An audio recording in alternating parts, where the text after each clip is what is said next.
Voilà, chers compatriotes, je viens par cette vidéo m'adresser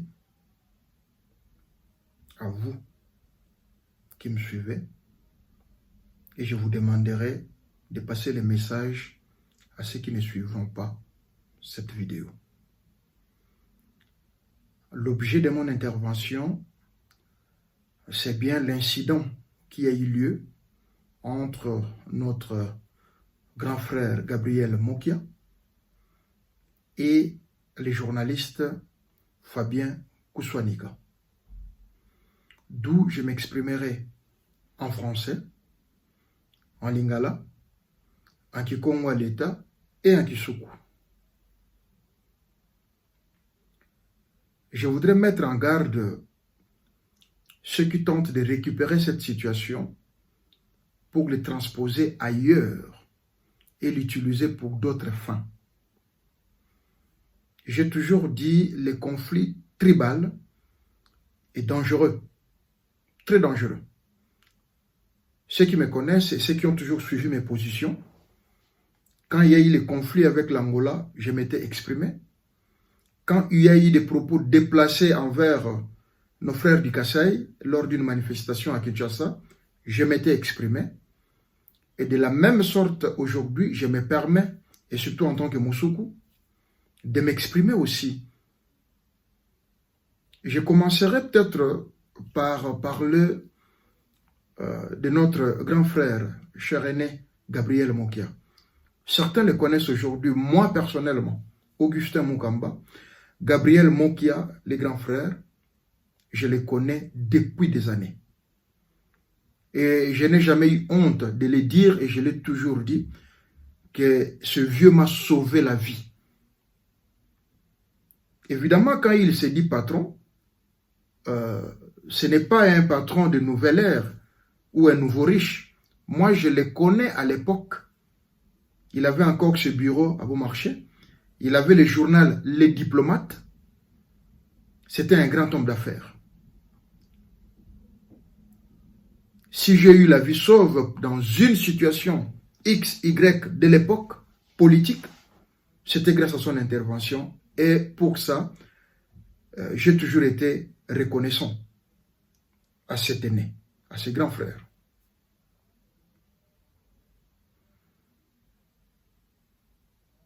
C'est vrai, on est humain comme il a dit lui-même. Mon okonyon swebe takalibaku, makamboyaka. Kasi et vous allez mawa. Pona bato bakabola ka ba peuple, pona bato bato sakana na moto. Ba yebi guerre ya ba tribu elo ke pesaka te.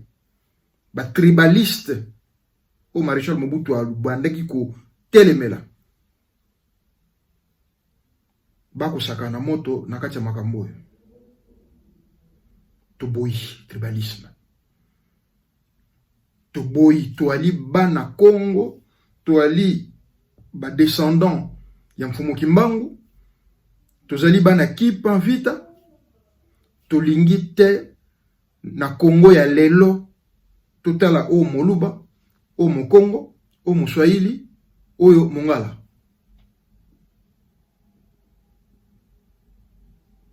N'ayez vraiment commettre en garde bato balimba récupérer situation oyo na ndenge ya ku kotisa amalgame to kolongola dossier lisolo e pa ezalaki ba memayango na makambo mosusu. Et na ko profiter pour na ko benga na kimia na beno nyonso bana bandundu ben nyonso ke landa mona l'air yai na ntangu yai muzo tubande beto ke bana Congo. C'est vrai, mal makamou levanda entre bantu ya famille mosi. Ba dérapage yoke acceptable. Mais quand yoke réparé, il faut pardonner, il faut laisser passer. Bet levanda kaka ve, na situation, bet que ti problème en kaka na boala. Ba vrai problème ya boala yoke bat bodia, boala vefa na ngolu, makamou so boala okwenda na en avant. Bet que na buzoba ve, ya ku discuter sambu na ya yaki Mongala, yaki Moswahili, ake muluba ametuba pidia amezita pidia. No. Yole kwenda pidi na be.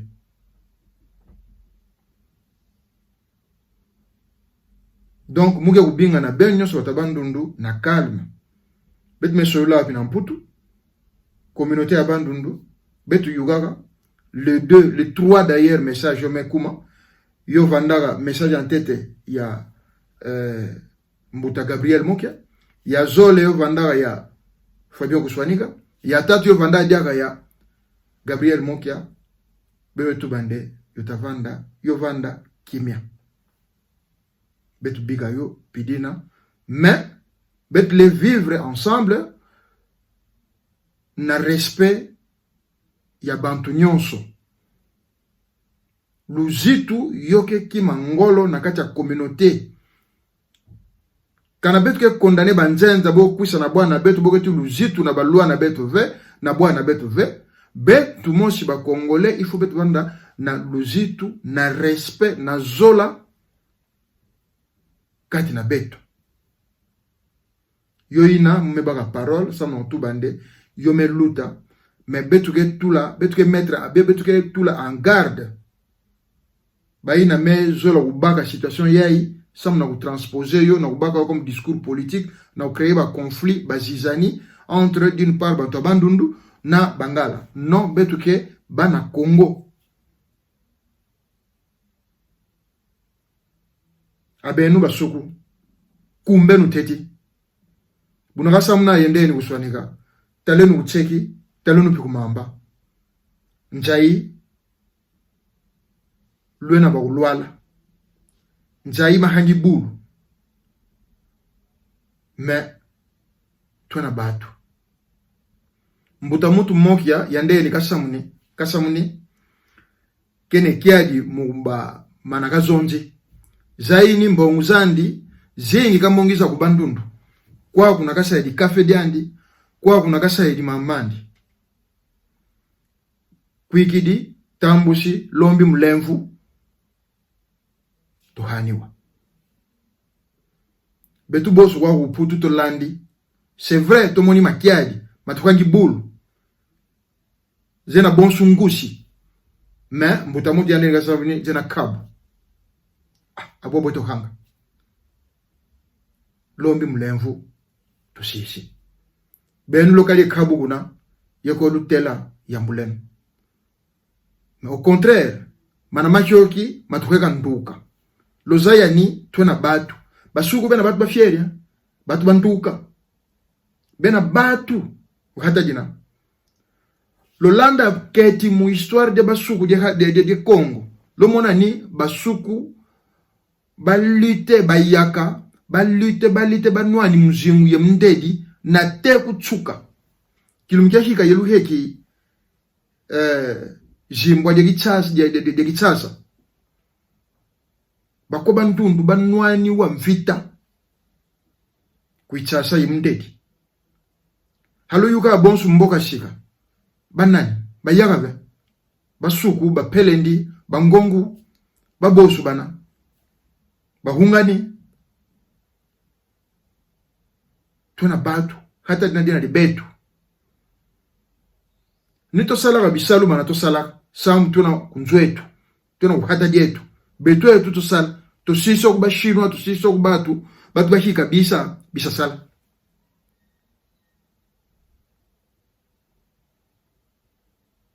Yeso die lutela mkalme. Mbuta mutu Gabriel Mokia. Kalombi mlemvu. Nani, unawaso wanza kalombi mlemvu. Tohanawa. Me batu, bafedzaya ni basuku bena batu. Tokoti kumbaje, mabatu bashika bambi, bako dinga ni basiambau, kukongu, tribalisme disakota, babu bako bandundu, baba bangala, baba baluba, baba baswahili, lo betu basuku tokala kumambo mana. Betu nzambia mesu, betu amanima tuwe kubahika. Kumbenwe. Betu basuku. Tubuoku. Mumtambo taki dimba. Tubuoku. Tukwenda kutwala. bodi batu buhigo filo mso.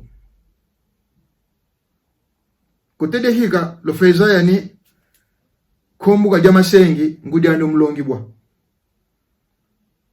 Me benu basuku kalen bobu keti. Benu basuku telemenu. Benu basuku do hangenu fiedi de fumu mini Kongo. Benu basuku lo kotiku mubuzoba. Mbuta mokia menina ba témoignage personnel bunelu samni mu français. Mbuta una meni ka sauver vie. Yekadi bunzwa kanda. Yemzai kedi kasalaga kedi café. Yemzai homme d'affaires. Vula jogi zingi. Peut-être bana bamusamni zimbwa bamusamni bwa bombi. Haka na kamoni kabu. Haka na kazonji mana kazonji me ulombi mlemvu to yambula.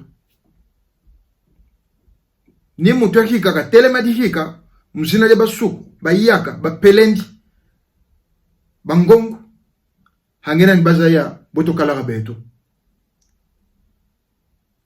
Bana mama kumbenu mama ne kai mawo ngulu samon. To kala bobu keti to sigu mfita to sigu mbau unzwa. Mambo mosu basolulaka. Mambo mosu batu bahwenaka. Bambuta babosu watu samuni yambulenu. Buna mamanisa pikaka pedena. Mebenu basuku mongenu courage bana basuku koskuna lwenina. Lo feti lubuka yelu samunaka deja lubukenu lusueka miku kwa kumfita lubukenu talabutwele. To sisi me wosu wuna wokuisa dihika ni kazonda kima kembi mkuma keba suku mkuma keba ngongo bayaka bapelendi bahungani batumona mjina mkuma kebutwena shisenu mbuta monkia tutambushi mlemvu wako niko kele diambu twena famille tufeti solulaka heku ni to lubula ngushi heku ni to zonza mambi Fabien pe kakusamuni kakwa explique buna mashoki ni mambo mbuta wena fumu mbuta mokia ni batu bisa kusamula zimbwa feti yugaga matuma modi heku ni uyuka kutudi moshi talabutwena erezma twena betu bosu bana ba Kongo tukala bobu keti Kongo jenda kutwala nzambika tukeba tukala bobu keti betu bosu Kongo jetu dekalapi bobu ketu matondo mengi mini mama na kali mawo mukulu samuna salemu kemboti.